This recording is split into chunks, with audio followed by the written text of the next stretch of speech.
I was always very motivated. I had my first business in 5th grade. It's like when boys and girls started liking each other. So I'm like, Dad, can you take me to Michael's? And I would make bracelets and like matching bracelets. They'd give me 50 cents and I'd buy everyone cookies and milk. And like, it was. No way. I think a big turning point for me was going to NYU because there's no quote unquote campus. Manhattan's your campus.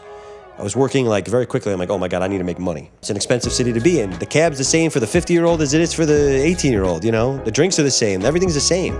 Throughout college, I was trying to start this, trying to start that.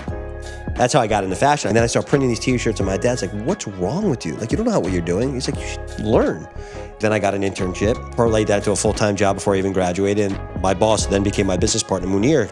In 2008, 9, there was a cotton crisis. Couldn't hold the price of a good for more than 24 hours. And I was frustrated how no one knew about it. So I'm like, why is there no Bloomberg for supply chain? So I started Sourcing Journal. Everyone thought I was nuts. I ended up selling that to Penske Media. I'm like, there's no Sourcing Journal or no billboard of fitness and wellness. Right. So I was like, let me take some time and see if there's any legs to this. And so I started aggregating content. Bro, if I showed you the first website, you'd laugh. It was like a cartoon character of someone on a bike. And people started signing up. And the irony is everyone's like, oh, you came out of nowhere. I'm like, no, I was emailing myself for 2 years. You want to go home after work? And I'm a president of a division going into MailChimp and aggregating content. But every day you see it going up. And then I made the decision to go all in. Distribution is everything, man. Like, I mean, you're... Definitely. So without distribution, this is worth nothing. As you could have the greatest movie in the world, but if you don't have the distribution, it's a great movie no one's going to see. Exactly. So it's like, for me, making the clothes is the easiest thing, but you need the brand. I mean, you say just do it, and it just immediately goes back to Nike, right? When you say no days off, it's not coming back to us yet. But in the background, I'm protecting it, spending thousands, hundreds of over the years, protecting it from keeping people to use it. So I think eventually it'll pay off. Oh, it's a great name. It's a great name. Thank you. I'm Manning Sumner. I've lived my life by one motto: no days off. No days off is never taking a day off on you. It's a commitment to becoming your best self. Get ready to be inspired to do the same. This is the Big Dawgs with Manning Sumner.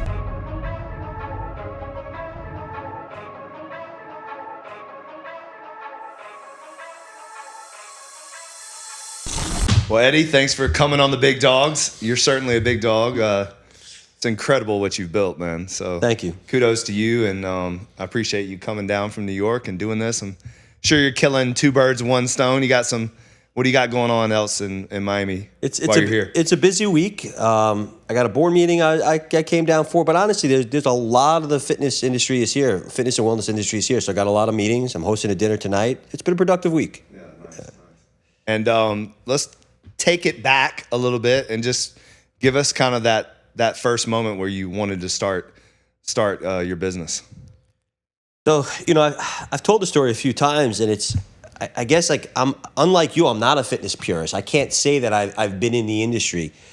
For me, I'm a supply chain guy. I spent the first 10 years of my career working mostly out of South Asia, manufacturing for the likes of Inditex, which is like Zara, all the way down to the 7th Avenue Garmentos in New York City and the off-price. And in 2008, 9, there was a cotton crisis. Couldn't hold the price of a good for more than 24 hours. And I was frustrated how no one knew about it. So I'm like, why is there no Bloomberg for supply chain? So I started Sourcing Journal.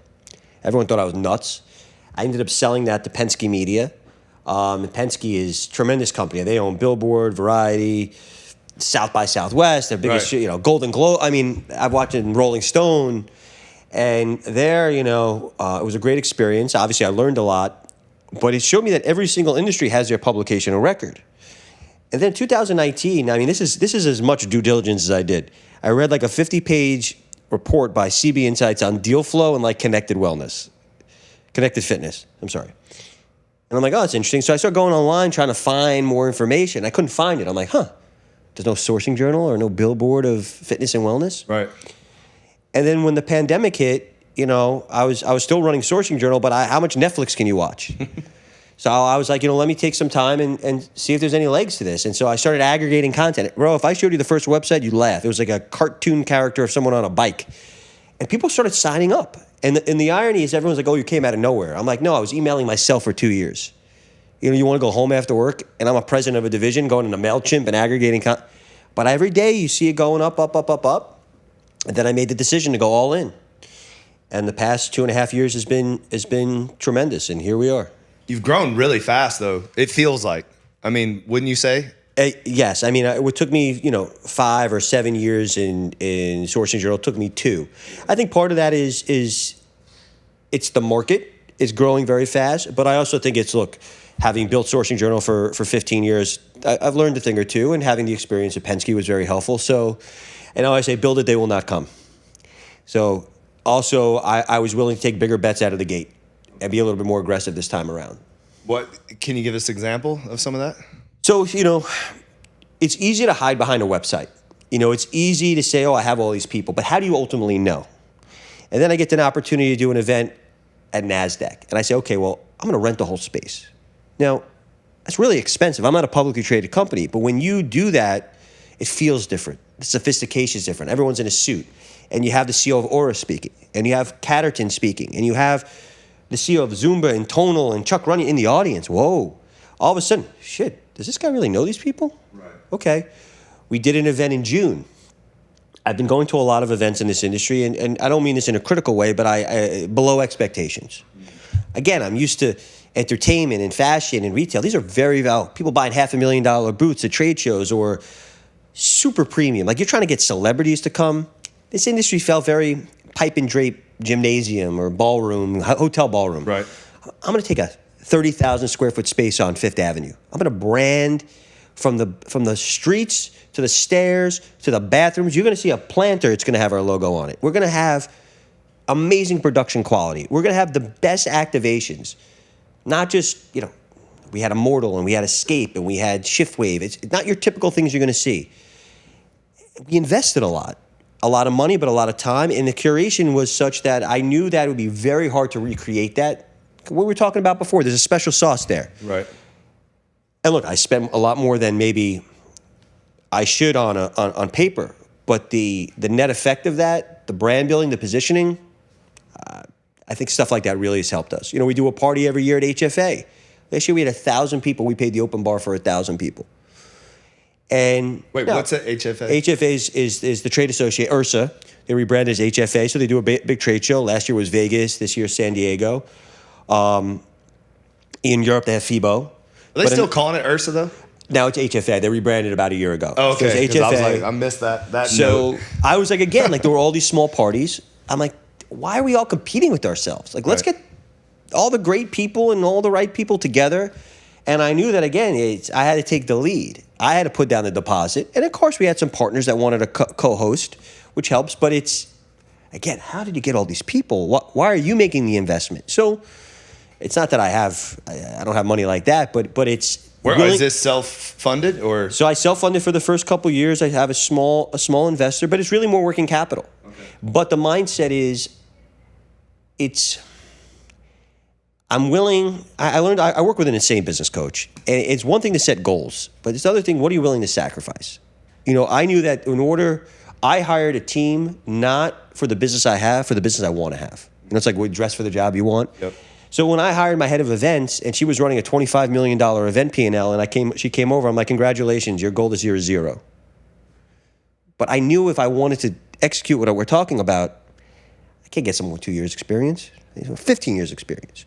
So I hired really great. Look, I'm in the human capital business, so I need great people. I'm a big believer that people are really, today with technology, that's not an advantage, that's table stakes. So what's an advantage is the people you have around you. So I have a great team, and I think that's allowed me to really accelerate. Yeah, people are everything. Everything. When I was starting kind of that expansion mode, I read the E-Myth seminar by Michael E. Gerber, and I thought it was fascinating because he actually wrote 4 books, and by the time you get to the 4th one, E-Myth Mastery, so the beginning, the first one, it's like he basically says like a monkey can run systems, but then when he gets to the 4th one, he's like, no, actually you need extraordinary people to run your extraordinary systems. It's not that you can just hire anybody to run your extraordinary systems. And so even through the process of him writing and putting things into place and getting feedback from people reading his books and executing it, he realized like it's the combination of greatness is the extraordinary systems combined with extraordinary people. I heard someone say something similar. They said the key is you have to have a very clear vision. You have to be able to articulate that vision to people. So you have to have people that understand that vision, and then you have to give those people the tools and the resources to execute it. So you have to have the vision, articulate it clearly to people. The people have to understand it. They give them the tools so they just get out of the way. But I'll say a big change for me has been shifting the mindset. Even before, when I had companies, I thought as an employee, oh, but I'm working more. I want more money. I'm working more. And shift to more of an owner-operator. Now, I have another business, for example. A lot of people don't know this. I make the clothes for a lot of fitness gyms and wellness brands, like an 800 location franchise. They don't order 800 times 10, 8,000. Each one is Eddie Pilates WeHo, Eddie Pilates Scottsdale. So who's going to sit there and make all this and then 10, 10, 10, 10? Right. You hear a problem over and over again. You're like, all right, I'll solve it. That's what I did my whole life is supply chain. It's just you're not doing it in Karachi or Dhaka. You're doing it in Texas and Florida. And okay, why would you have inventory? You want 1,000 T-shirts sitting here right now? No. You have a new trainer you hire tomorrow? I'll make it and send it to you by the end of the week. You may pay a few bucks more. But the difference was I realized that grew so quickly, I couldn't think, well, how much am I going to make? I got to put great people in there. Maybe I make nothing. But if I invest in the right people, in time, there'll be a distribution.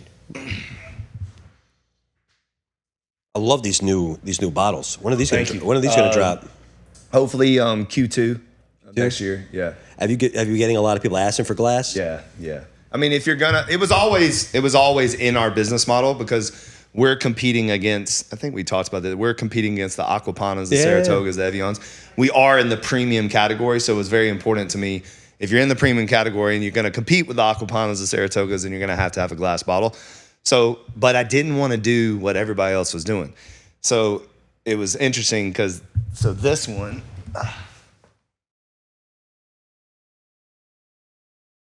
looks like tequila or something. Yeah, this is really nice. That was like my first design. And then of course, I can't find anybody to fill the thing Really? Because it doesn't fit, in the majority of the fillers or whatever you want to call it. You couldn't just change this to reflect that? It was the line. This is too thick, for that, because most like bourbon bottles are done pretty much by hand. And because we're mass producing, you gotta do a ton, that didn't work. So, but we end up filling up about 1,000 of them for like kind of influencer kind of this is gift super boxes. cool. But then we're gonna come out with 1 liter this size in the same shape and still the embossed effect and stuff. So you look at like what cool. the premium look like Liquid Death. Yeah. There's such a look. The amount of people like I show up in plastic bottles, they go crazy, and then I'm like, okay, I buy the metal. Oh no, that's better than plastic. But where's the glass? And I get. Yeah, it's a nonstop thing. So I was reading an article in was it the Wall Street Journal about now there's like water sommeliers coming to the table. Yeah. We hired 2 water sommeliers to help us with the formulation. Yeah. So I've become a big time water snob. Like you can't even drink. Like oh my god. Like when we travel, sometimes I can't get my water, so you have to drink another water, and you're just like, it's you don't realize it until you drink good water for like a long time. Yeah, I'm sure. And then and then it's the aftertaste that gets you. It's that it's like a. Well, I think some of these cities aftertaste. you drink from the tap or whatever, you get sick from it. Yeah. They just had a major recall with Fiji, like a major recall. Really? Like billions of bottles were recalled for bacteria. So it's a real problem right now with water. So we're heading into a perfect storm, like people caring about what they put into their bodies, Gen Z, millennials not drinking as much, needing good water. So I think you think that whole no and low category is going to just continue to explode? Definitely. You're seeing even beer companies and alcohol companies shifting to NA. Speaking of layoffs, you're seeing it. Like you're seeing even beer and alcohol companies getting rid of people and then hiring new divisions for NA. So yeah, it's crazy. Like I don't see the draw of like having like an athletic, brewing or whatever. Like, isn't it crazy how fast they grew? Like crazy. Wild. Because it's funny. Like, that's when in business, like it's not necessarily about what you like, It's because if it was all about what you like, then nothing you would think would work out. But like, because when I think about drinking in general, I don't ever think about like, why would I need a mocktail? Like, I don't really, it's like, I'm just not going to drink. Right. You know what I mean? But I guess certain people just like the taste. And apparently it's a really good tasting beer. It's like they do a really good job. So we did a beer, No Days Off beer with J.W. Wakefield in 2018 or something like that. And it was electrolyte beer, mango, raspberry. It was really good. And it flew off the shelves with at Total Wines for $9, and it like flew off the shelves. But the beer industry is brutal, like the whole 3-tier system, that whole thing. So we definitely are in the right category, and we can do anything. We have the trademarks for energy drinks, for coffee, we still do for beer and spirits. So we'll see. We'll see what happens. Drove me crazy. Like before I knew about you guys a couple years ago, I was like, I wanted like a clever like streetwear brand, and I'm like, fuck it, man, like, because I've always like no days off. Yeah. I go to like find I'm like, oh my god, someone has it already. Well, listen, just so you're aware, there's still room. We could collaborate on that, because you certainly sound like you know how to do the business better than me. Because apparel has been brutal for me. It's just been a real tough. Oh, it's a crazy business. Tough business. But see, the thing for me is like, so it's interesting. Like, very rare do you find someone that has both sides of the coin. Like, you could be you could have the greatest movie in the world, but if you don't have the distribution, it's a great movie no one's going to see. Exactly. So it's like, for me, making the clothes is the easiest thing. But you need the brand. Yeah. You need the right people around you. And then you have people that have great brand, great design, that have no ability to make it. Yep. But I just think it's a great name. No, listen, I have a trademark. I've spent millions on protecting my trademark. I bought millions. Work Harder, like all these other things. Yeah. But that's the original. No, that's it. So yeah, I actually believe that still has not done what it's going to do. So, like Shoe Dawgs, one of my favorite books on the whole Nike story, and you say just do it, and it just immediately goes back to Nike, right? When you say No Days Off, it's not coming back to us yet, like it's still not like where people are like, oh, that's the water brand, or that's Legacy's apparel brand. Mm-hmm. Like there's not that connection yet, right? But in the background, I'm protecting it, spending, like I said, like thousands, hundreds of over the years, protecting it from keeping people to use it. So I think eventually it'll pay off. Oh, it's a great name. Thank you. So the industry, let's get into it a little bit with the industry. What is your take on where fitness is today? Well, that's a lot to unpack. Yeah, there's a lot of different headlines. Two things could be true at the same time, right? Mm-hmm. I could sit here and tell you there's a tremendous amount of money flowing into this industry, whether it's fitness, whether it's wellness, whether it's functional or health, recovery, longevity. Like, there's no doubt a lot of money flowing into it. True statement, we see that. Boom. But then I get a little skeptical when only 20% of America has a gym membership. Maybe it went to 25%. Okay. The vast majority of people don't. We also know the model, for the most part, is even if a location has 5,000 members, it's based upon probably 4,000 of them never showing up. So of the 20 or 25% that have it, how many people are using it every day? Right. Okay. And that's why there's so many UFits, Planet Fitnesses. That's why the lower tier are making so much money. Well, and I'll tell you, the HVLP, that sector, I will say, is probably one of the brightest spots. You talk about fitness. You look at the valuations, you look at the money they're raising. Also, you look at, it's a recurring revenue business. Right. It's good business. Yeah. You could take the same thing with Lifetime and Equinox. Okay, different price point, but recurring revenue business. It's the draft. So I get a little concerned that we have the 8 Sleep and the Aura and this protein and that protein and the Whoop and the Kineon and the Thera. Like, we have a million products, but the question I have is, are we selling these products to only that 25%, or is the share of wallet is the TAM growing? And I get a little skeptical because the people that I know that go to Equinox also go to Pilates, also go to Pura Vida, also go to other ship on a Saturday. Oh, also want to try Remedy Place. Also have the like it's, and so I think what's exciting is, you don't have to be a competitive athlete to want to rest and recover, right? So you're seeing that growing. I bought my parents the Theragun and they love it. I think people are more concerned about their health and well-being. But there's still, I love what Function is doing as a business and Superpower. But again, I go to my brother, $500 to get to, oh, that's so expensive. What are you spending on dinner this weekend? Right. I'm like, Eric, would you pay $5,000 to live 1 year longer?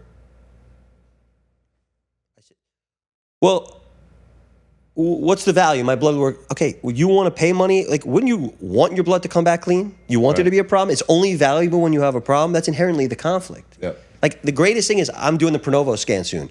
I'm scared to actually do it. What do I do? God forbid something comes back. But the saving grace is if something does come back, that's the likelihood they catch it, so you can live a longer life. You don't want that new like MRI thing can detect anything. Yeah. You know, you got that, you got Ezra, but you know, you hear crazy stories about people 30s, 40s, stage 0. I mean, I get the chills thinking about it, but like stage 0, you could recover. Stage 4, God forbid, you can't. So why? If this is available to us, but again, it's a priority shift. So maybe I'm not going to buy another leather jacket this year. I'm going to spend that money on my well-being, right? Trying to live a longer life. So all this is positive. Look, I think I read something, and I don't know if it's like some Instagram BS or there's more Pilates studios in New York than Starbucks. I read that too, yeah. That to me is a little troublesome. Not that Pilates is not booming. It's that because when there's relatively little barrier to entry and no moat, everyone runs in. And then I worry, like, are people buying franchises that shouldn't be? Are people opening up that shouldn't be? Like, yeah, so a friend of mine just opened up a Pilates studio for his wife, and they hit it out of the park. The first one just booming. And then I hadn't talked to him in a while, and then he sends me a text, and he's like, what do you think about this area? And I was like, and then I told him what I thought, and then he was like, well, we're about to open our 6th one, and it's only been like a year and a half, you know. And I think that's where, like, whoa, you know, you might want to slow down a little bit. This goes back to what is success for some people. If they have one location and they make, you know, 100, 200 grand a year, and they're doing what they love, success. Someone else says, I want 5. Right. I want to make $500,000 a year. Someone else like, that's not good enough. I need 100. And I need to flip that to private equity because I want $100 million. Someone else's, I'm not going to do someone else's brand. I want to start my own brand. I want to franchise that, and I want to flip that. So it depends on what game you want to play. Yeah, yeah. You know, there's several different games you can play, and the bigger the bet. You know, I think what we always like to look at. Oh my God, this person made this but you don't see the 5,000 people that didn't make it. So as long as you're aware of the risks, then game on, right? Yeah. But I think a lot of people don't think about the risks. Yeah, definitely. And in terms of, so I read the same thing. Like Pilates is, I think what I read was Pilates is the #1 trending, like kind of fitness thing going on right now. Mental health was #2, and then this competition was 3. So it's interesting because the mental health thing is interesting because at the end of the day, I mean, I truly believe that gyms can be or are a safe place to help the mind, you know. That's where I think it's all connected, mind, body, and spirit for sure. 100%. I think also, look, the fact that it's become less stigmatized, people are able to talk about it, people are creating, it's also become a little bit more accessible, right? Like you think about, who used to go to the $500 an hour shrink in Park Avenue? A certain caliber of person. Now there's apps, there's more, it's companies are finding ways to make it accessible. It's a good thing. It's also a business. It's a big business, you know. I get worried when everyone's a business coach, everyone's a life coach, everyone's an executive coach. People that need coaches are coaches. Like, oh my God. So the whole coach thing. Everyone is. We're in a self-improvement like boom. Yep. But again, buyer beware. I work with an insane executive coach, business, whatever you want to call it. And he works with a lot of very successful people, but just like dating, like you go through several people and you click with someone and you're like, wow. And he's had a profound impact on my life. It really changed the way you think. So I know it's possible. You know, it's definitely possible. Look, I think the beauty of Pilates, if I look at it, and it's funny, my editor and I, we spent a lot of time talking about what models we think are fluff and what we think actually has legs. What I love about Pilates, and you could probably say the same thing for yoga and bar and stuff like that, is you could be 16, you could be 60, you could be 80. Right. You could be in that class together. You could be cool, you could not be cool. it could be 6 a.m., 7 a.m., 12, 1, 2, 3, 4, 5, 6, 7, all day long. There is enough demographic that could go and enjoy that experience. You could be female, you could be male, whatever. Think of a boxing gym. That's a harder. I don't know too many 80-year-old grandmas that are gonna be boxing all day. I'm sure we could find one. Right. You know, if you got to fill up those classes all day long, there's a little bit more friction there. There's less people that are going to do that. Yep. There's also a lot of these things that come out. A chopping wood franchise, like that's cool, but you and I may do that. Hey, you want to do that Thursday after work? Right. Is that we're going to do that as our workout every single day? People do Pilates every day. People go to a gym like yours every day. People go to the HVLPs every single day. So I'm looking at it not from, is this the best workout? Is this the best experience? I'm saying, what's the best business model? So I like the business model of what Pilates has to offer. Right. Yeah, I had Ann Mullen on, and she was fantastic. And what she did was incredible. So successful. Again, I think right place at right time, but again, she has such a savvy business mind. Yeah. She took every square foot and said, how do I maximize the revenue? You know what? I don't want a franchise. But I'm also not going to fall in love with one specific location and one piece of real estate. I know I got to be in this city. I'm going to work 5 leases at the same time, and I'm going to open. She had a very specific, I'm going to open this many, raise this money. Like, right. And so it's the execution. It was not only a great point in time and a great concept and the right modality, but a well-executed plan. Yeah, no, she had a plan and she executed. You know. Very, very smart, very smart. And but it's interesting. You look at Solid Core and you look at Barry's. And you look at the valuations in the past year, they both had exits. It's corporate-owned. Those are corporate-owned business models. Yep. Yeah, that's why. I mean, that's one of the reasons why I'm staying corporate. I asked you when I walked in. You know, that's I like when you're in control of your destiny. There's pros and cons. I can make an argument. For sure, definitely. Yep. You know? I mean, listen. If I went back and really rolled out the franchise model, I probably would have ended up looking like the Sweat 440 that's happening right now. But for me, I saw a shift happening in fitness where it was more than a sweat. And so these little studios that's all you get is a workout and a sweat. I feel like that's people are going to want more, you know? But not to mean that that's not for some people. So what I like about franchising is I can't tell you the last time I went to a McDonald's. But like I said earlier, I used to go probably 5 times or 4 times a year to Pakistan. And when you go to a part of the world like that, what you eat could be really dicey. Right. And when the first thing you see when you land in the Karachi airport and you walk outside, you see that golden arch. I promise you could be 30 hours away from here right now. And that thing tastes exactly the same. You're in the airport in Mumbai and you see that Dunkin' Donuts. It tastes exactly the same. Right. And so I think the benefit of buying into a franchise is that if you and I tomorrow open a Chick-fil-A, we don't have to reinvent the wheel. Hey man, what should the recipe be? They have done so much work to make sure that you and I are going to have a flawless blueprint. And I talk to a lot of the franchisee owners. Are you an operator? Are you an entrepreneur? Is a little bit of both, because you and I have to make decisions every single day on things that we don't necessarily know the answer to. There's many different ways you could. Should you open an 8th location, 10, 12, 13? Should you do this? Should you do that? In the right franchise model, they've done a lot of the hard work. They've made a lot of the mistakes so that if you follow the blueprint and you have the right team, your success is a lot more guaranteed. But what I don't like is when someone opens one location and says, I'm going to go franchise it. Right. Because then what are you selling? You're not selling that IP. You're not selling that brand awareness. So, I think it's important people start in a geography. They concentrate it in a cluster. You cluster it so that, oh my God, what's that? You look at it. It's not a franchise, but everyone knows Pura Vida down here. But it became so popular that when they opened up back Miami in New York, everyone's flocking to it. Yeah. But they did such a good job building that brand in a local market. I don't know if they're going to know what Pura Vida is in Kansas. But so you start, it's a very disciplined rollout. Mm-hmm. But that's, again, because it's not a franchise, they're not just popping up with anyone that'll take it. So, right. Again, we could point to several, like you look at the Club Pilates brand, super successful. I could tell you so many franchisees that have made so much money. So despite the headlines about Expo, there's so many people in that system that have made money. So, yeah, the Expo's been through it though. They have been through it, the organization-wise. They've been through it, yeah. And I know all the players. And look, as a media outlet, I could tell you a good story and a bad story. I think Anthony is a tremendous entrepreneur. He's building sequel now. If you look at it, what's an interesting thing? And again, I don't love to talk about this stuff because then people are going to think I have is he a strong opinion? A lot of his team left to join him. I don't think people are going to leave. And when they did, Expo's a publicly traded company. They had really well-paying jobs, thousands of locations that they're managing. They left for an unknown. Mm-hmm. He didn't have any brands when they left, so he was buying brand. They left because of him and the belief that he can do it again and build something.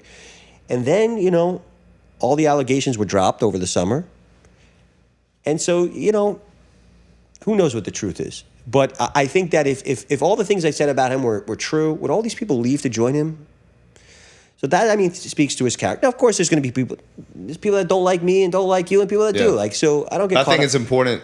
What you're saying to me is, I talked about this on another podcast, is that perception should be related to proximity. So what I heard you just say, what I feel is that those people went with him because they were close with him. Where a lot of times, a lot of the noise comes from people that are not close. It's from outsiders looking in. And that's what's happened to me over the years, is that on the inside, my team is with me. If they're with me, if they're not, they leave. But the core of the people are with me. But then there's a lot of noise from people that have never met me, never been in the same room with me. And that's always interesting. It's a very interesting world we live in now. Sometimes the loudest mouth isn't the most influential. It's just the person that gets up there and makes posts all day on LinkedIn or Instagram. And it can be very damaging because everyone basically has the same distribution platform today, right? But look, I don't care what business you're in, you're always going to have underperforming locations. If you open 100 of your gyms, I promise you, I don't wish it upon you, but I promise you, one of them is not going to probably work out. Right, exactly. And so if you're under 5%, I don't know what the number is, let's say 2, 3, 5, under 5%. If 2 of them don't work out, fine. If 20 of them fail, now the match you have an operational issue or whatever. So you're going to find people, when you're selling thousands of franchises, you're going to find a few people that it didn't work out. Now, is it them? Is it the brand? Hey, you could be, imagine you're a booming business in Midtown Manhattan. COVID happens and no one goes back to an office for 5 years. Right. You could be the greatest chef in the world or the greatest caterer. And that happened to a ton of businesses. But are people willing to say, hey, circumstances happened and I was unfortunate, or do you go blame the mothership? I don't know. That's why I'm saying, I am sitting on so many different stories that I could create a different headline. Right. So, I think if we could all go back, everyone would probably do something a little bit differently. But I think there's enough success stories. Look, for his Pilates addiction, he's got 100 pre-sold already in a few months. What's it called? Pilates addiction. Oh, that's a new brand he started? Yeah. And look, Pilates addiction. He bought a brand, converted 10 of them. I think he's opened another one. But again, clearly he's got, I haven't seen the FDDs and everything, but clearly he's got some economics working. He's got a reputation that people are believing in him. So I wish everyone the best. Yeah, definitely. So, all right, you have, what else do you have going on here in Miami? So, Athletech, then Active Source Labs. So we're making the clothes for a lot of different fitness brands. And then I have another media company, which is, how do I put it? It's basically to compete with the one I sold. Okay. Look, history is repeating itself. People are, I think to be successful in probably any business, but specifically in B2B media, you have to be maniacal about these topics. I had to wake up every day and fantasize about the supply chain. Are you that excited about cotton prices? Are you that excited about container people striking at the Port of Long Beach? Right. But I used to go to Hong Kong, a couple times a year and sit with the Li and Fungs and the William Connors and the all the biggest supply chain companies.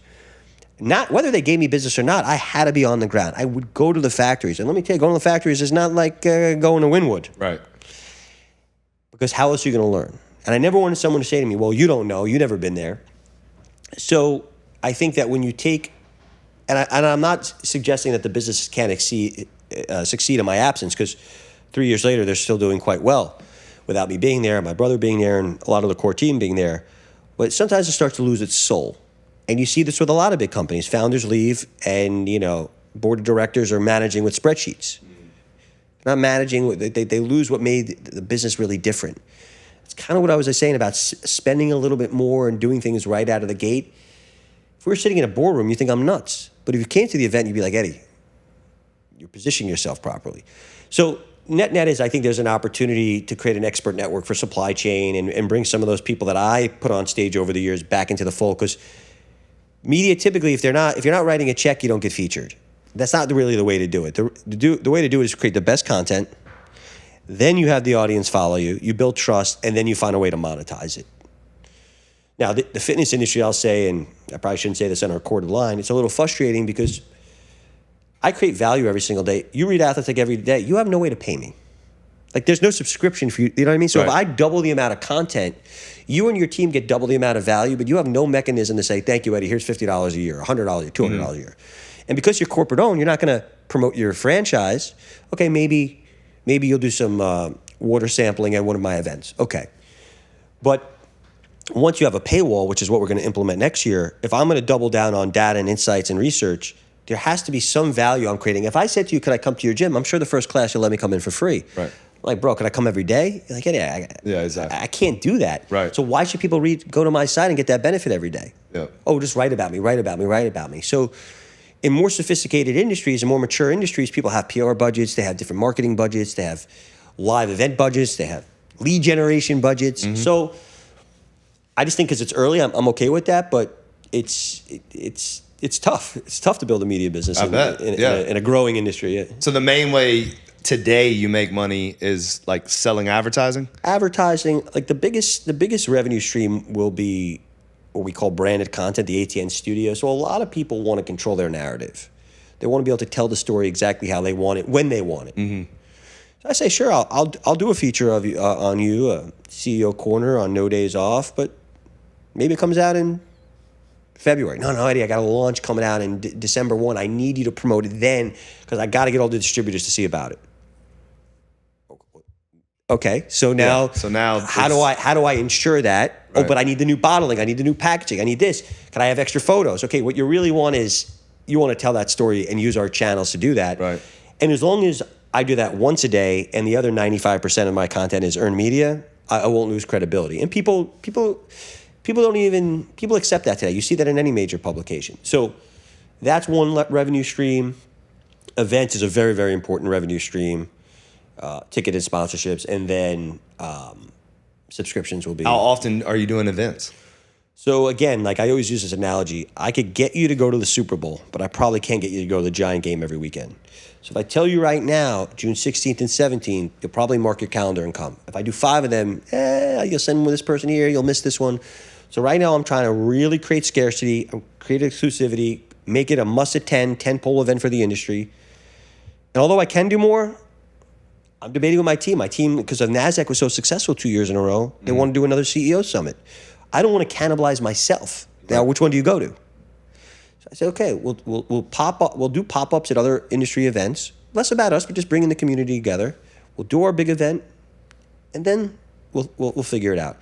Again, I don't have the pressure of private equity. You have to grow 100% every single year. Right. Because then what happens is you do things that maybe are good for the top line, but not good for the brand long term. Right. Distribution is everything, man. Like, I mean, you're definitely. So without distribution, this is worth nothing. But also the right distribution. Everyone gets excited sometimes. Think you're a premium brand and you're selling to Bloomingdale's. You're selling to Nordstrom's. JCPenney's writes you an order. That one order could be bigger than all those stores combined. But the second you do that, Nordstrom and Bloomingdale's are going to drop you. But it's not the revenue you're losing; it's the positioning, the market, right. reputation. Yeah. Now, what do you do? But this is a classic thing. You build a brand there, then you go to Macy's, and then you go to Macy's, and then you start selling to TJ Maxx, and more and more and more. Then you start in outlet stores. The premium brand dilutes itself, although the sales are going up, and then at some point, the people that made the brand cool, the core customers age out. Now it gets perceived as a lower end brand. Someone has to come in and resurrect it. Right. So it's just a life. You start licensing it. You do kids. You do this. You do that. It's not specific to an industry. It's just the history of like brand cycles. Yeah, definitely. My team gets mad at me because the bathroom is so far from my office right now. I'm like, it's a 5-minute walk. It's like, I'm kidding, but like, it's like, it's annoying. Yeah, it was funny because when we first opened up this this is so up here is kind of like the beverage headquarters.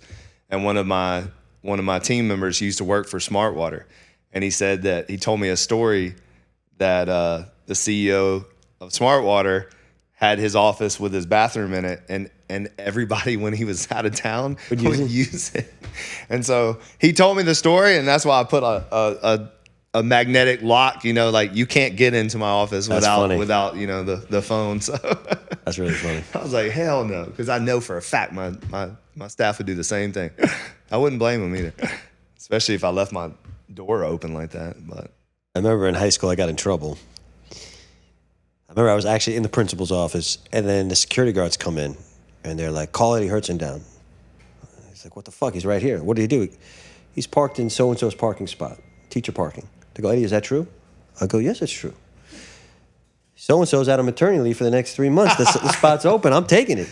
I love it. And then he goes, because I got in trouble for being late. So anyway, it was funny. Mr. LaBelle was like, were you late 6 times in Miss McCann's class? I go, no, that's not true. I was late every single day to Miss McCann's class. He's like, what? I said, look, I have to pee every day at 2 o'clock. I'm taking the initiative to go before I get to the class. If I wait, go to the class, raise my hand, go, I'll miss 10, 15 minutes. I'm only 3-4 minutes late. I think I should get credit for that. Guys, get the fuck out of here. And then they came in. And then he goes, I want you to move that car right now. I go, with all due respect, Mr. LaBelle, if I move the car from teacher parking all the way to junior parking and come back, I'm going to be very late for my next class. I'd give this guy such a hard time. But I was like a nerd. I was like 7th in my class, 116 average. So it's like I wasn't like causing like trouble. Right. I was like a smart ass. You were smart. Like I was like, he's like. Have you always found yourself like? Because to me, that's like, rule breaking for the right reasons. You know what I mean? I was annoying. I knew how if you put 2 things on the Scantron and erase one of them a little bit, it's going to pick up 2. And then I say, oh, the teacher, but I X this one out. Like, you know. I don't want to say look, you want to use that for the right reasons. You don't want to be a cheater per se, but no, exactly. The wise guy a little bit. If you're not trying, what is it the saying? If you're not cheating, you're not trying. So but I definitely push the limits when I can. Yeah. And where do you think because you're doing a lot and you've done a lot, where does that come from for you? Is it family? Is it how you were raised, or is this something that's just innately you? I don't think it's family. My mother's a ballerina. My dad's a banker. Very conservative people. Grew up with absolutely nothing. Everything they have, other than maybe the tie I buy my dad for Father's Day, they've had to work for.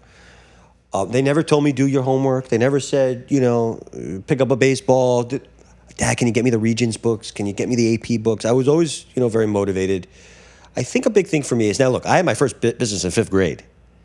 It's like when boys and girls started liking each other. So I'm like, Dad, can you take me to Michael's? And I would make bracelets and like matching bracelets. And then I knew they'd give me 50 cents and I'd buy everyone cookies and milk. Like it was. No way. Yeah. And then in middle school, they said you can't like solicit on school grounds. So, so it was always throughout college, I was trying to start this, trying to start that.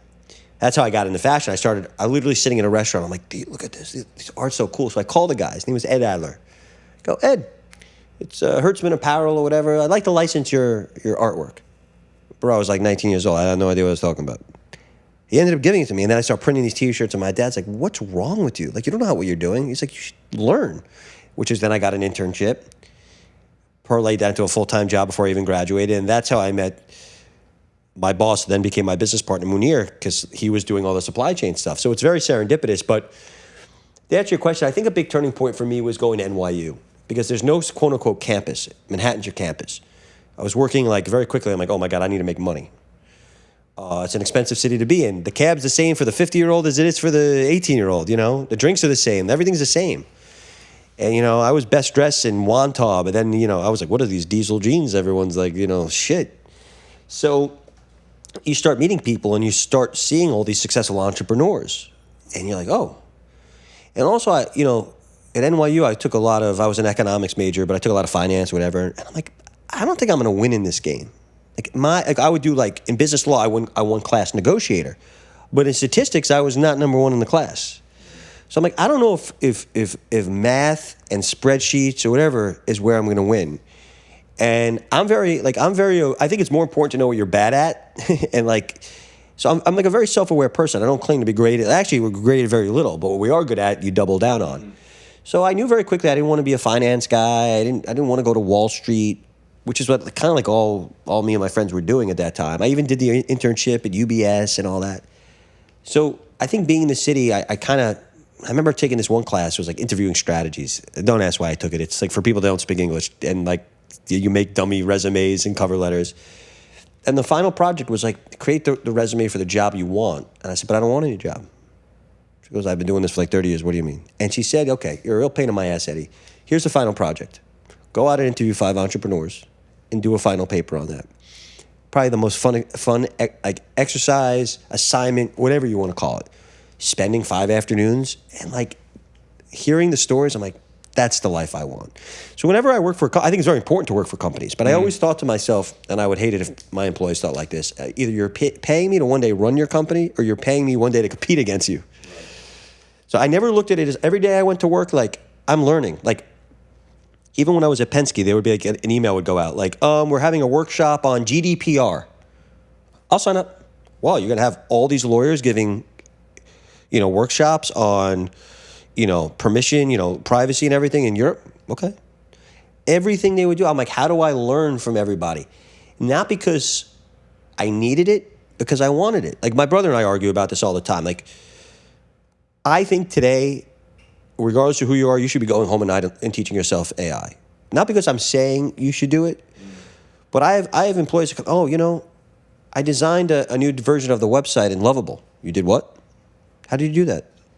Yeah.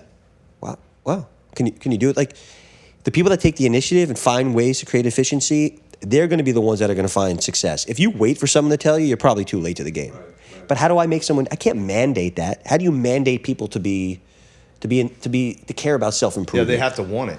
The same people. Why does someone go to the gym 6 days a week, no days off, and somebody else they could be overweight, diabetic, and you still can't convince them to go. Right.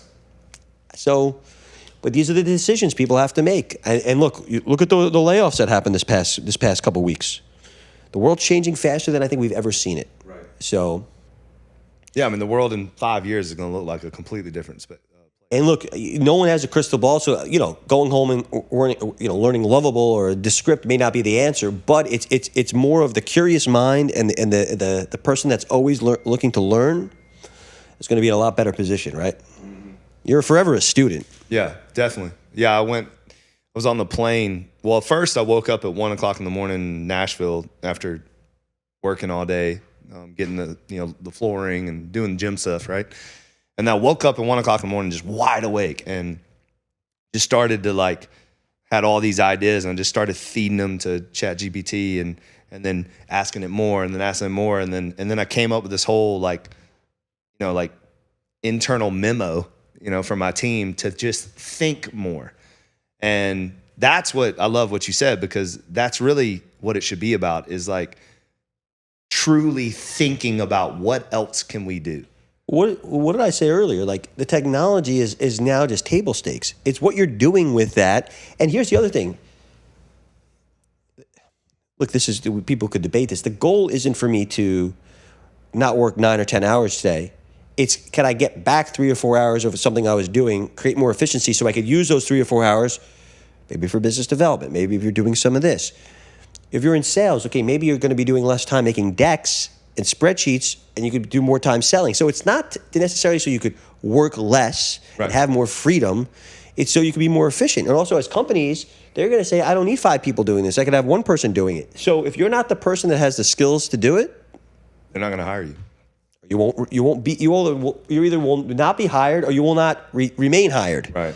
But I find it interesting though that you said that, because I feel like I've fallen into meeting more people that are using AI and technology to be lazy instead of what you said, and that's the frustrating thing as a business owner. Well, people are always going to do that. Yeah. And so, okay, what does my coach and I talk about?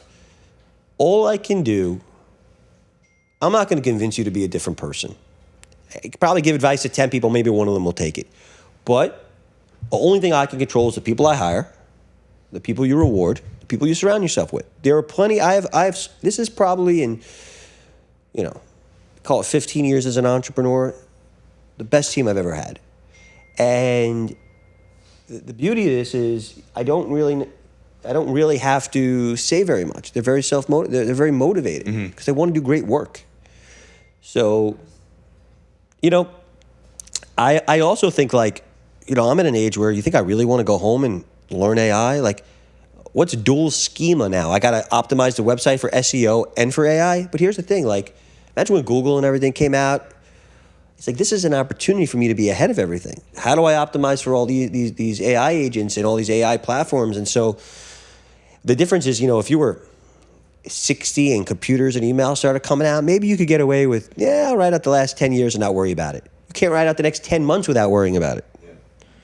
No, it's here. And it's now the learning, it's like 4.0 becomes 5.0 like overnight. A year ago, I said to my team, if I catch you using AI to write articles, you're done. Today, if you're not using AI, right, you're also done. Exactly.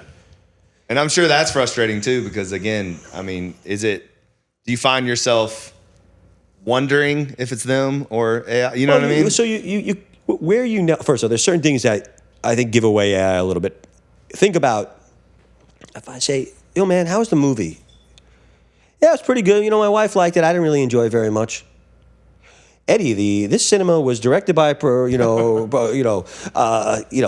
Oscar-winning director, blah blah blah blah. From you don't talk like that. Exactly. That's the part that I don't like. So is that you go on Instagram, gotta talk like you go yourself. on LinkedIn. It's like everyone now thinks they're Shakespeare. Yeah, why do I care what you think about this? I mean, you have every right to write it. Right. So you got to be authentic.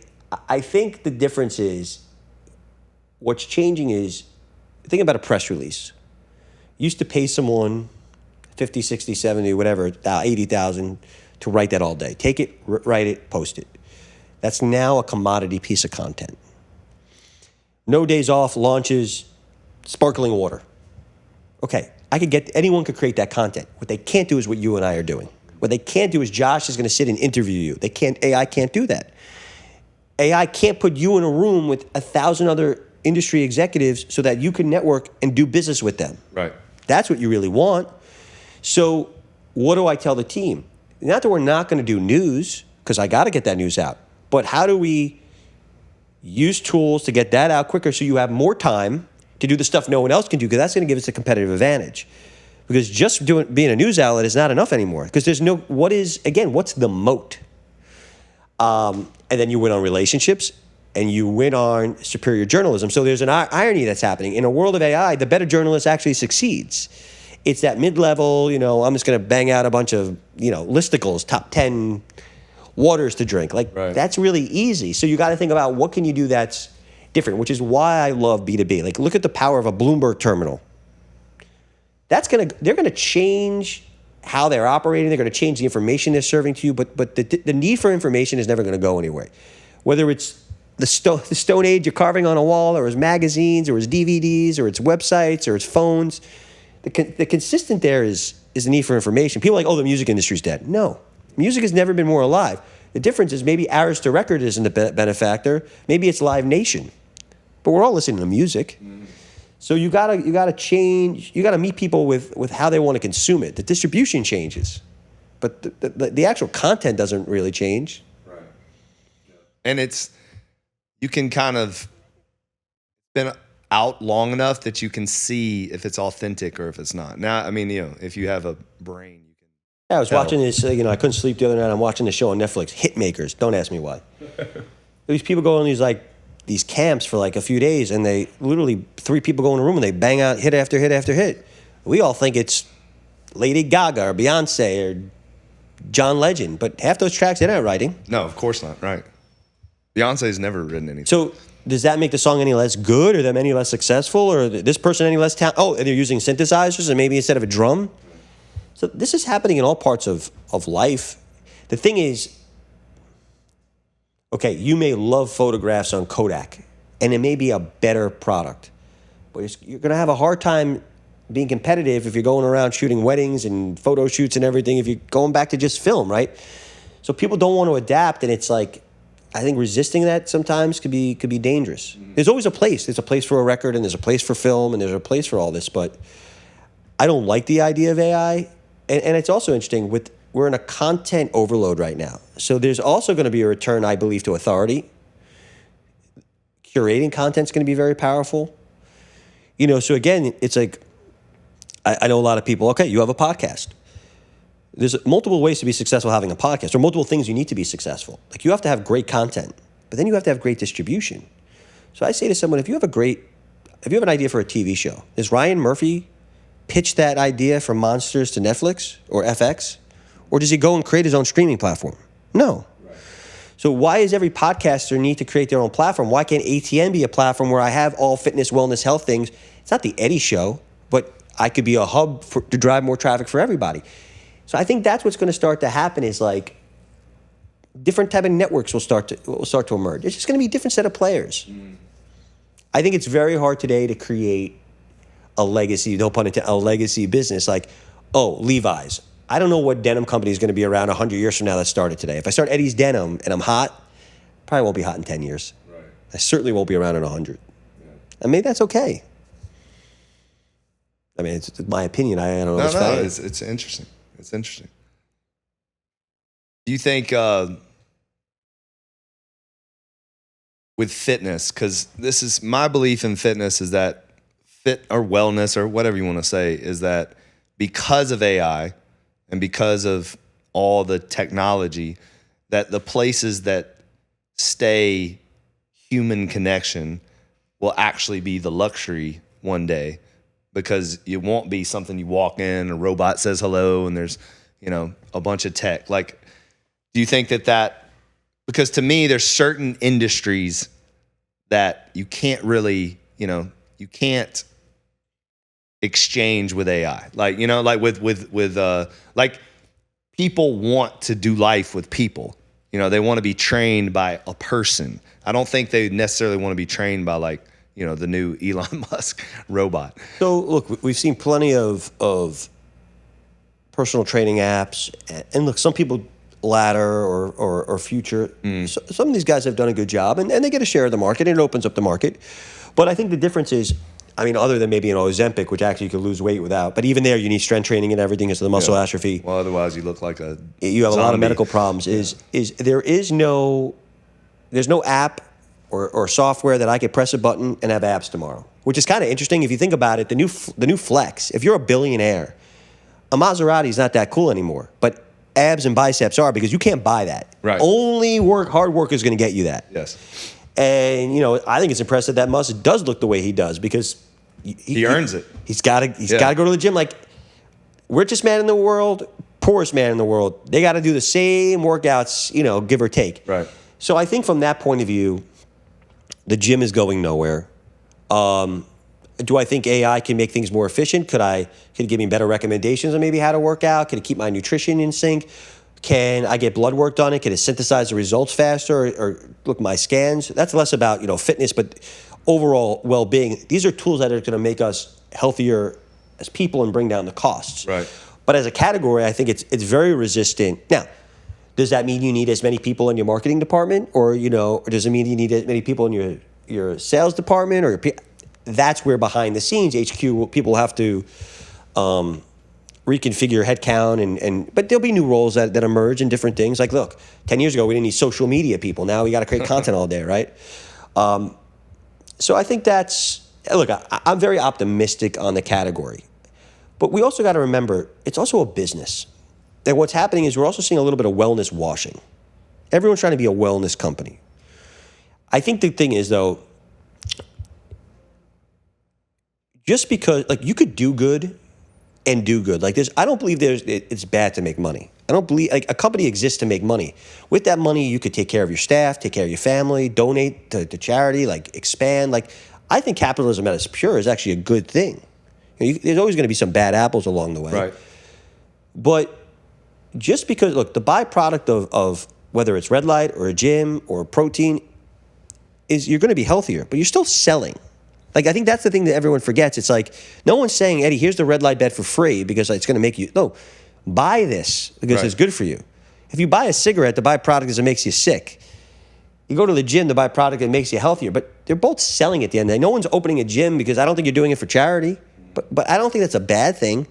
But the reason I bring this up is because it's going to be like the Wild West. It's a gold rush right now. So there's going to be a lot of snake oil salesmen.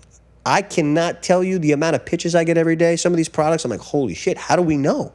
As editors, as writers, how do we know? Everyone claims to be number one in this and number one in that and number one in this. So that's going to make it harder for the consumer a little bit, which goes back to the point I made is I think it's the return to the authority. Then the question becomes, who is the authority? Is it Huberman? Is it Brecka? Is it Gabriel? Is it a doctor? They disagree with the doctor. The doctor disagrees with them. So as a consumer today, it's very, very confusing. Right. So what I try to do is as a media company, is not take a side, give you both sides of the story, and then let you, as a reader, decide how you want to live your life. And it's probably not one or other. Like, I have traditional doctors. I also work with Dr. Lippman.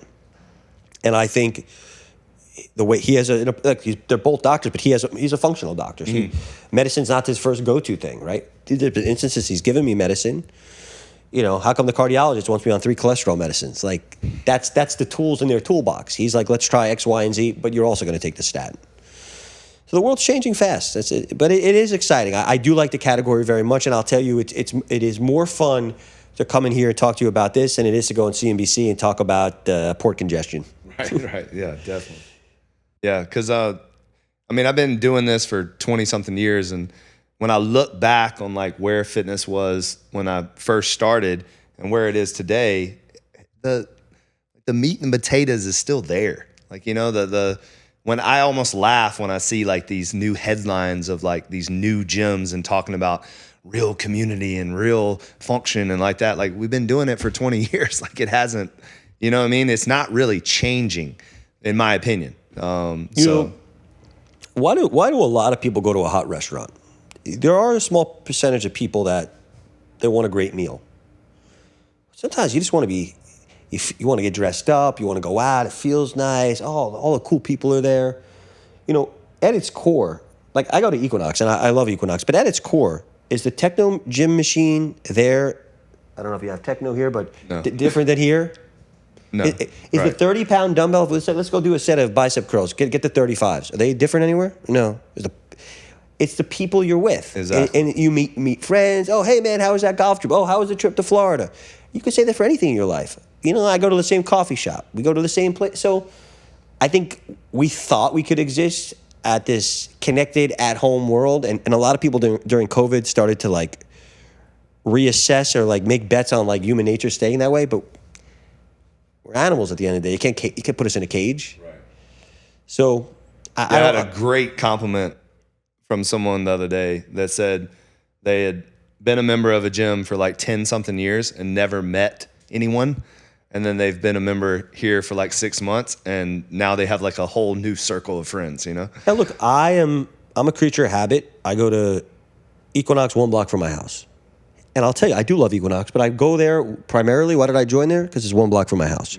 Convenience. My brother lives 1 block from me, and he gets on the subway and goes all the way down to Flatiron to go to, Kenny Santucci, Strong New York. So he's a buddy of mine. But it's called Strong New York? Yeah. He's got, the Strength Club. He's got Strong New York as an event he does every year, okay. like the Comic-Con of fitness. So he refuses, my brother refuses to have a traditional gym membership. He does not like to go work out by himself. He's obsessed. And again, it's not that the sled that Kenny has is any different than the sled you have, but he loves the people there. It's like a fraternity. It's like a club. And they hang out together. They do stuff together. They train together. They make each other feel better. Right. So to me, that sounds crazy. But I'm like, Ken, you got people come from all over. So that's a testament that what a community is done right. Very hard to scale that, though. Right. How do you open 100 of that and have 100 Kennys? So that's hard. But I think that all goes back to human nature. And people will pay a premium for that. And on top of that, my brother even personally trains there. I'm like, man, you got to go. That's a lot of commuting for that. Luckily, we work together, so I don't care if he's out of the office for 3 hours. Is he your older or younger brother? Younger brother. Younger brother? Yeah. How many years? 4. 4? Yeah, Yeah. my brother's 2.5 years younger than me, so, and we work together too. So. We worked together for 13 out of the last 15 years. I mean, he moved to the Upper East Side because of his girlfriend, but I mean, we even lived in the same building at one point. We golf on the week. I mean, talk about best. I mean, we're very blessed. I know family business can be tricky, but yeah. I love my brother, and it's. I think what works is we complement each other. Mm-hmm. We don't compete. We complement. We make each other better, and he doesn't want the life I have, and I don't want the life he has. Yeah, So that's a great way. The goals I would say we the have, same with my brother. The goals we have are so different, so different, and I think that's okay. Yeah. If he was like me, we would have killed each other. Yeah, I mean, I say that about, my wife. Like, she's my opposite. She's my calm to my storm. Right. I don't want to be married to me. I would kill me. So, and same thing with my brother's relationship. He has his strengths, I have my strengths, and we stay in each other's lanes. That's 100% right. Yeah. So, what is the last book that you read? Well, I'm actually reading, maybe it's not so exciting for this conversation. I'm reading The Fund. It's about Ray Dalio. Okay. Oh, what a character. Yeah. Principles? The one that wrote Principles? He wrote Principles, right. yeah. I've read his book. So it's about him and about, so. He's a character, boy. I mean, look, the stuff that he has done in terms of how he's treated his staff. I mean, look, everyone got rich, and even the lowest paid people at his firm are crazy rich, but he's nuts. But I've been reading on it. It's an interesting read. It's an interesting read. Who wrote it? I don't know. It's called The Fund? It's called The Fund. But somebody intentionally wrote it about him. Yeah, that's cool. Yeah. Bridgewater and Ray Dalio. So I'm reading that now. And then as far as like this year, if you had to pinpoint some of the highlights of 2025 for you, maybe for the company, like what would they be? I always say two things can be true at the same time. We grew our revenue 100%. Our staff probably doubled. My stress quadrupled. Look, it's tough. Advertising's a tough racket, right? On an accrual basis, it can look great. On a cash basis, you're chasing everyone around town. But I would say we took a big bet on our innovation summit. We really did bet the house. And I'll tell you, when the tariffs got announced in April and a lot of people pulled out, I'm like, oh my God. Will I make it through this? I can't lose $1 million. And you have to pay everything up front. So it's like, whoa.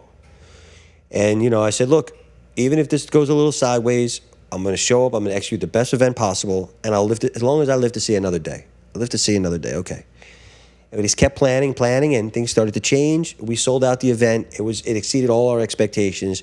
And I'm very happy I took that chance. We didn't play small there. I think we're making bets based on the information we have, and they're working. So there's no major headline like, we're not reinventing the wheel here. Like this year, we're going to double down on our content. We're going to hire more writers. We're going to really work on that paywall stuff you can't get through AI or anywhere else. We're going to execute on the events. How do we have an even better experience? And go from there. On Active Source, we continue to solve people's problems. And I don't even promote that business. They just naturally come and come and come. And when people come back, that's the testimony you'll need. When I interview people, I always say, can I ask you a question? Can you tell me the last time you called Delta and said thank you for landing the plane on time? You ever do that? No. When's the last time you called Seamless or Uber Eats and said thank you for delivering my food? I bet you've never done it in your life. But if they forget something, or it's late or it's cold, you're going to call and ask for your money back? Delta loses your luggage. So I said, guys, the phone's only going to ring with problems. Doesn't mean we have a problem if you lose the luggage every day. So I always joke, I'm running an ER. I'm not delivering babies. So every day I'm facing issues. But the proof is when people keep coming back, they spend 10, they spend 20. The 20 becomes 40. The 40 becomes 50. The 50 they recommend people to you. Like you don't always need the accolades. You see it right there. Everyone likes affirmation. But I've learned that I used to chase the affirmation a lot, and now it's just like sometimes proof is in the pudding, right? If they come back, I always used to think like, someone's failure is my success. Well, I could be successful and you could be successful. Just because your gym fails doesn't mean mine across the street's going to work. There's a world where your gym can work and my gym can work. So I should focus on making mine successful. And if you're successful too, great. But you get too focused on the competition and stuff. I try to block that stuff out. It doesn't serve me anymore. Right. I play golf with my friends. I hope he hits a bad shot. Why do I hope you hit a bad shot? I want to beat you. Right. Well, par of the hole. I hope I birdie it. Exactly. Right. So it's actually a healthy mindset. And again, this is stuff you work with the coach. It seems so simple, but I don't think we all go through life thinking like that. But if you really start to believe it, it's and I think it's a very competitive industry. I don't think this industry thinks like that. It's cutthroat. I don't want to share my secrets. What secrets? What secrets? What secret does anyone really have? Anyone can walk into a facility and see what it is. It's that secret sauce, man. It's like, it's not the phone. It's the brand Apple. Steve Jobs created. Yeah. How many people like, you know? It was funny. You ever read this book? Talk about book. You ever read the book Chasing Cool by Gene Pressman? No. And a big part of that was Steve Jobs didn't say, I want to create a better Walkman. He created the iPod. Now, if you think about the Zune, if you remember that, I think it was Microsoft. They had a little MP3 player. Why did that never take off? So sometimes it's not the product itself, it's the intangible brand surrounding it. And so that's what I said. I don't want to be a better version of somebody. I want to almost recreate, a category. Yeah. Yeah. And again, it's like if you look at media, it's not that we're doing anything. I have to be humble enough to know that I'm not doing anything remarkably different, but I'm doing it in a category that didn't have it already there. Right. I did that in sourcing, and I've done that in fitness and wellness. Making product is not really what I do. You could get T-shirts printed anywhere or hoodies or whatever. It's that white glove service. Sitting with you in all 10 or 8 of your locations saying, I'll make customized stuff. Give me the core logos, but I'll customize it for each location. I'll talk to them on the phone. You're going to give merchandising help for 50 pieces? Yes. And people are like, thank you so much for calling. Thank you so much for helping me. I said, guys, I told you I'm not a printer. I actually don't own the factory. Right. I don't own the blanks. I don't own anything, actually. It's all connecting the dots. It's that Where have you been, man? You're holding out on me. Maybe I needed you like 5 years ago, my man. Maybe I should promote it more. Yeah. That's the thing. But in an industry too, it's funny where I'm telling you, it's needed. So the one thing when I had Ann Mullen on for Solid Core, when we got to the apparel section, she was like, "Shoot me now," because that's anybody that's not in apparel and is trying to do it as supporting, marketing and maybe selling it at the gym. It's a disaster. Well, It's a what's disaster. interesting is whether it's a gym or it's even a big department store, what makes Zara so successful is their supply chain. They buy super close. They buy 6 weeks out. They buy very few units and they replenish. So if you tell me right now, oh, Eddie, $12.50 for this T-shirt, I could get it for $8. But I'm like, bro, you bought 500 of them. Right. When you sell 100, That's what kills you is the when you MOQs. sell 100 and then you get 400 away, how much Exactly. do you actually make? In my model, you could buy 12. And when you're sold out, you reorder them. Like, there's no risk. Oh, I could have a website with I have for all the franchises. You could put every one of these jerseys up there but no one bought that, but you don't own it. Right. If one guy in Kansas wants that, let him buy 10 of them, and then you get your cut. It's like, really? Yes. Inventory is the death. The death. And I'll say, I'm really mad at you right now. 'cause well, you've been you holding won't be out the on me, first bro. person. And I said this is why Ann's smart. She realized she could make more money taking this and putting a reformer there than putting T-shirts. Yeah. So it should be a cash flow positive revenue stream or a break even. It should not be a negative. Yes. And it should not. You're going to hire someone that's going to convince you to make all this cut and sew stuff? No. I mean, some people could do it, but for the 90% of facilities, hell no. Yeah. No, I've done it. Disaster. And look, I mean, the stuff was awesome, but I'm sure it was. But it was just too much. It's too much. And also, people are like, I'll call them and they'll be like, we want to make leggings. I'm like, bad idea. I said, you're going to be better than Lulu? Right. You're going to be. But what happens is, and it's hard because they hire a 32-year-old from PVH whose job it is to make themselves relevant. And I'm like, you don't need this person. Take these blanks, we'll hit it, and you want a legging, okay. Yeah. Well, you're not going to beat them on that. You want a cropped hoodie that says XYZ on it. Right, exactly. XYZ X High Rocks, XYZ Breast Cancer Month, right. Pride Month, whatever it is, it's merch. Yep. It's merch. That's the key. Is don't do apparel, do merch. So now look, SoulCycle in its heyday was selling their product in Bloomingdale's and stuff. That's a brand. Mm-hmm. I don't know if they still do that. That's a brand. But again, the vast majority of people, I would not recommend that. Yeah. It's too hard. Right. It's not your business. Yeah, exactly. It's not your business. Same way I'm not opening gyms. I don't know how to build out this facility. You're gonna go to China or India and start making clothing. It's hard. Yeah. And now with the tariffs in the world, oof. It hit me with the gym equipment. Skyrocketed. Crazy. The same exact equipment that I bought for this location that I bought for Nashville was $200,000 more. Why is no one talking about that? In my event, I try to get... So in retail, I must have had 20 workshops where I've either spoken or hosted about tariffs in the supply chain for retail and apparel. Mm-hmm. Anytime I call anyone, the equipment companies, the associations, the gym brands, no one wants to talk about it. Oh, yeah, we're fine. Well, of course they don't, because it's gonna look bad on them, because they're just not even taking ownership of it. They're just saying, well, it is what it is. You know? But there needs to be. But why not say, hey, yes, we're made in America, but do you guys understand all my components come from China, so the prices are going to go up? Hey, you know what? Prices are expected to go up 30%, but because people finance the equipment over 5 years or 3 years, we don't believe it's going to slow down new openings. Or you say, hey, as an operator, I may have to raise prices this year because I have no way to eat this. I'm saying it's like, how come every other business could go on TV and say, I was walking around Wynwood before this, and I walked in some watch stores. Oh, you better buy this now before the prices go up 20%. You hear any companies in our space talking like that? No. Why not? And then also too, like, for some reason I've never understood fitness. If you go into a department store and you buy a t-shirt and it's a 20% off, right? And you buy it. And then you go back 3 days later and that sale is off. And you can't go up to the register and say, well, 3 days ago it was 20% off. I want the same price. But in the fitness industry, if you try to run any kind of sale or anything, or your pre-sale price or whatever, and someone finds out or whatever, people demand it. And it's like, wait a minute, that's not how this works. I think it goes back to you teach people how to treat you. So how come my caterer, if you don't pay me 2 weeks before, we don't show up? The venue, if you don't pay me 3 months, we don't show up. AV, I had to pay everyone up front. How come someone says, in my contract, it says you have to pay 30 days before the event? Where's the money? It's approved, but we can't send it yet. Okay, well, you can't show up. No. Why? How come Shutterstock or Zoom Info, these guys have to pay upfront within 30 days? Well, can I break it into installments? No. People feel like they could pay me in installments. Like, I think the difference is, it's hard. There's very few brands in this world, Rolex, Hermes, Tiffany, they could say, AP, we don't have it, wait in line, you can't buy it, and if we do have it, the price is going up, I want it more. Right.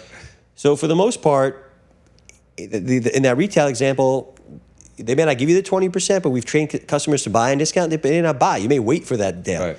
If people know that you're going to give them that sale, two things are going to happen. They're not going to take the sale as serious, but if they know you can't get a sale price, hey, I went to Equinox and I said, I'm not using any other location other than this, but I have the passport of passports. I could go to Equinox on the moon. Yeah. And they're like, you're grandfathered in at this price where you're only paying a little bit more than the single location. So if you ever wanted to go to Hudson or this, it's going to be like, okay, keep it. Yeah. Why did I do that? The psychology of the brand and the access. I've never gone to Printing House. I've never gone to Hudson, but I don't want to lose it.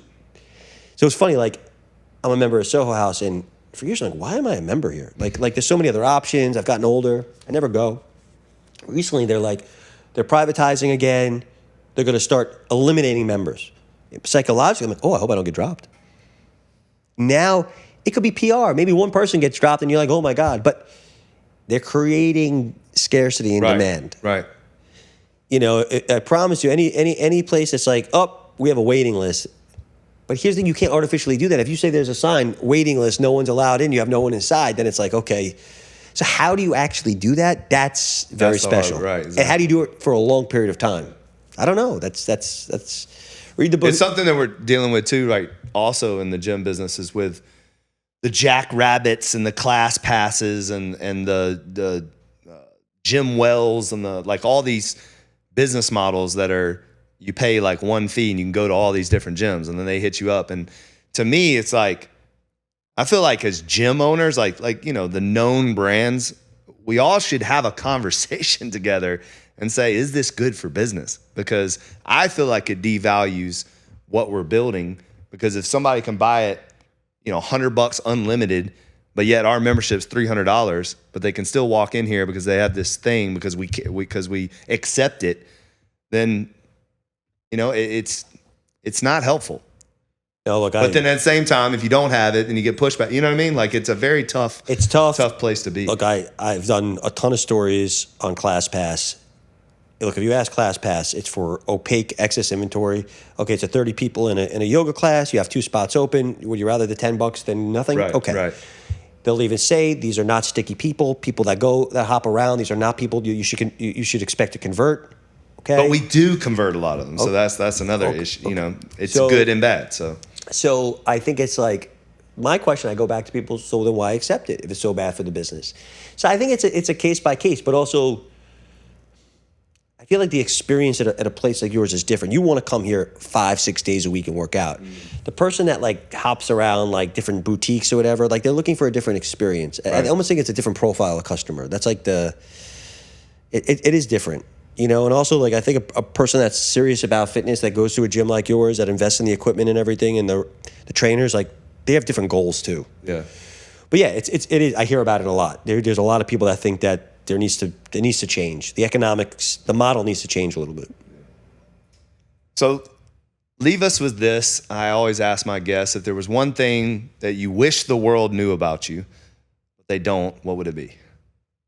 I don't know if this is going to answer your question, but I think the perception of who I am is very different than the reality of who I am.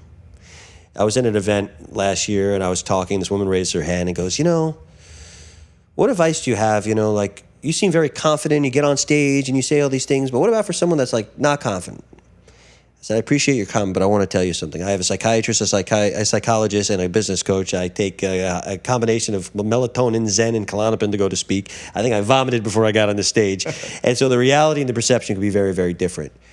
And I think that, especially in this industry, like I come across as wearing all black, fast talking, hard hitting, like no bullshit kind of guy. But I'm actually like a lot more sensitive than I think. Like I care a lot about, like I take like what makes me happy is like a lot of my team's been with me for like 10 plus years. And I don't do that by being an asshole. I do that because I genuinely care about people and I want to take care of them and they've done good for me. So I think it's like at first interaction, people perceive me to be very different for who I am. I'm not this guy that's going to South Beach tonight at Live and got probably, I'm hosting a dinner tonight, but if not, I don't know, eat 2 bar tacos and watch a documentary or read The Fund. Like, right. Farthest thing from that, So I think, look, we all play roles in business and we all have certain personas and, but I don't know if that's a good or bad thing. I think I've just accepted the fact that everyone's not going to know who you are or you're not going to be everyone's friend and you just got to be authentic to yourself. But I don't know if that answers your question. But no, it definitely did. And I think that the way you ended it, to me, is the definition of authenticity. I think if everybody likes you, then you're probably not being your true, authentic self because you're not going to be for everyone. I always say, I don't know if – I always joke. I think the only difference between me and a lot of people is I say what I'm thinking, and I think a lot of people don't say it. Yeah. And I've calmed down a little bit. I mean, I used to love to make the inflammatory comments and start a ruckus, but there's different forms to do it, and I don't need to come into someone else's event and raise my hand and ask the crazy question. I remember once I was in an event years ago, and I was press, right? So a couple $1,000 ticket, but I'm there as press, and it was Stitch Fix. You remember the box, the Stitch Fix box? Oh yeah. And they were up there saying we know because of our data, we know our customers better. We're able to get merchandise more accurately. And I raised my hand and I said, if you guys are so accurate and you're a customer and you can predict inventory so well, why are you losing hundreds of millions of dollars on the verge of bankruptcy? I guess I asked it a little harder than that, but it wasn't a lobball question, and especially they flew out there to go on stage. Some people are like, Eddie, great question, man. You got the balls to do that. Someone else is like, whoa. Like, there was another time they had these 2 Gen Z kids up there, one from Wharton, one from Yale. And they said, you got to understand us. We purchase with our values. We like to be like, we associate with the brands we buy, blah, blah, blah, whatever. I raised my hand. I said, can I ask you a question? Where'd you get that suit you're wearing today? Who bought that for? Oh, your dad. And who bought you those Everlane t-shirts? Oh, your dad. How much money do you make a year? Okay. How much money do you think you're going to make when you graduate from school? And by the time you take rent and everything out, how much do you think you have left? I was leading him down a path to basically say the only reason he has the ability to buy the clothes he's buying and choose the brands he's choosing isn't because of his values, because it's actually his father's values that he works so damn hard that his son could afford to go and buy them. It's very easy to talk this game when you're not the one paying for it. So people are like, oh my God, you like, why did you ream this kid out on stage? Actually, I knew the guy's father very well. He's like, oh my God, my son hates. We actually became friendly, me and the son. Yeah, like we yeah. actually, he's like a young kid. He was in college. When he comes to New York, we get a cup of coffee or whatever. But that was always my brand. My brand was always to, throw the rocks, say the question no one wants to. Yeah. So there's a place for that. Yeah. I love to moderate on stages because, depends who you ask. I'm fucking asking you, man. What do you mean? Like, Right. We had a conversation last week. That's not how you answered the question. So why don't you tell me exactly what you said on the phone? Sometimes you don't have to just read. It's a style, Yeah. So I enjoy that. I like also people to speak their truth. I like it, man. You're great. Well, thanks, man.